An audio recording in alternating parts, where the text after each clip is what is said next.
बालिकुदा एडसमा निर्वाचन मंडली में BJP road show Balikuda block आंबस्थल निकट विराट शोभायात्रा बाहरी तहसिल छक निकट बीजेपी कार्यालय पर्यंत जाइथिला।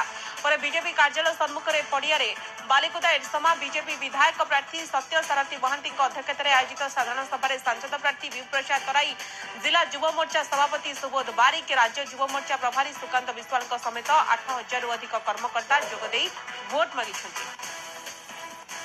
बालिकुदार 30 पंचायत जन आशीर्वाद समावेश प्रोग्राम थिला, जो बढ़ी चढ़ी की 30 पंचायत समस्त गुरुजन माँ माने युव पीढ़ी छोट पिला माने समस्त आश्चर्य उत्साह सहित आग्रह सहित, कारण से माने एथार परिवर्तन चाहूछन, से माने सरकार चेंज करिया चाहूछन।